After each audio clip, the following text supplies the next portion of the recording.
भगवान शंकर के पूर्ण रूप काल भैरव एक बार सुमेरु पर्वत पर बैठे हुए ब्रह्मा जी के पास जाकर देवताओं ने उनसे अविनाशी तत्व बताने का अनुरोध किया।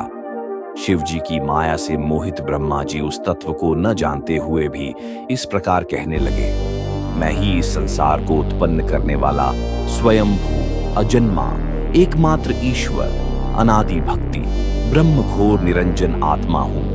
मैं ही प्रवृत्ति और निवृत्ति का मूल आधार सर्वलीन पूर्ण ब्रह्म हूं। ब्रह्मा जी ऐसा की, पर मुनि मंडली में विद्यमान विष्णु जी ने उन्हें समझाते हुए कहा कि मेरी आज्ञा से तो तुम सृष्टि के रचयिता बने हो, मेरा अनादर करके तुम अपने प्रभुत्व की बात कैसे कर रहे हो। इस प्रकार ब्रह्मा और विष्णु अपना अपना प्रभुत्व स्थापित करने लगे और अपने पक्ष के समर्थन में शास्त्र वाक्य उद्धृत करने लगे। अंततः वेदों से पूछने का निर्णय हुआ तो स्वरूप धारण करके आए। चारों वेदों ने क्रमशः अपना मत इस प्रकार प्रकट किया। ऋग्वेद, जिसके भीतर समस्त भूत निहित हैं तथा जिससे सब कुछ प्रवत्त होता है और जिसे परमात्मा कहा जाता है, वह एक रुद्र रूप ही है। यजुर्वेद, जिसके द्वारा हम वेद भी प्रमाणित होते हैं तथा जो ईश्वर के संपूर्ण यज्ञों तथा योगों से भजन किया जाता है, सबका दृष्टा, वह एक शिव ही है। सामवेद, जो समस्त संसारी जनों को भरमाता है, जिसे योगी जन ढूंढते हैं और जिसकी भांति से सारा संसार प्रकाशित होता है, वे एक त्र्यंबक शिव जी ही हैं।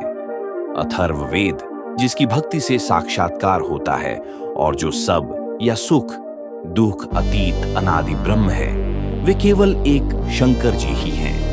विष्णु ने वेदों के इस कथन को प्रताप बताते हुए नित्य शिवा से रमण करने वाले दिगंबर पीतवर्ण धूलि धूसरित प्रेमनाथ कुवेताधारी सर्वावेष्टित वूपन वाही निसंग शिवजी को पर ब्रह्म मानने से इनकार कर दिया।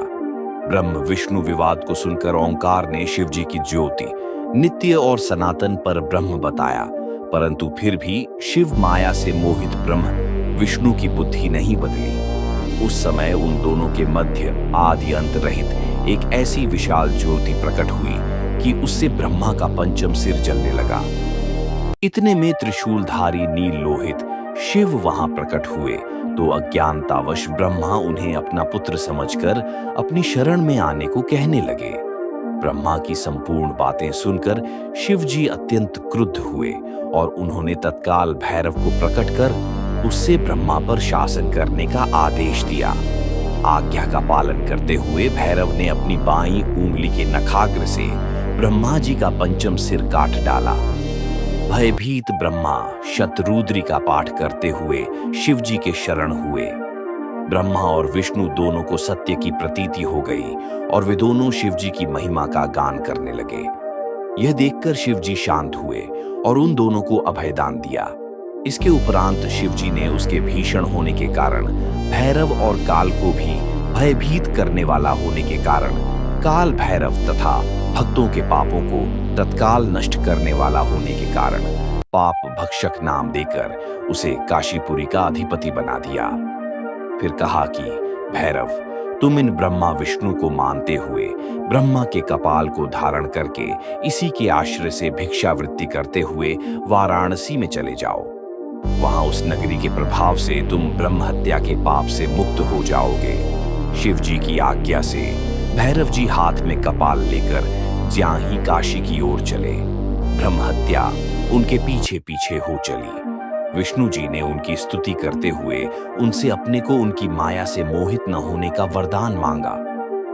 विष्णु जी ने ब्रह्म हत्या के भैरव जी के पीछा करने की माया पूछना चाहिए तो ब्रह्म हत्या ने बताया कि वह तो अपने आप को पवित्र और मुक्त होने के लिए भैरव का अनुसरण कर रही है।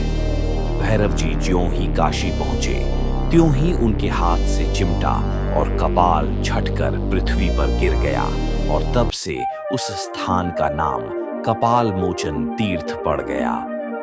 इस तीर्थ में जाकर सविधि पिंडदान और देव पितृ तर्पण करने से मनुष्य ब्रह्म हत्या के पाप से निवृत्त हो जाता है।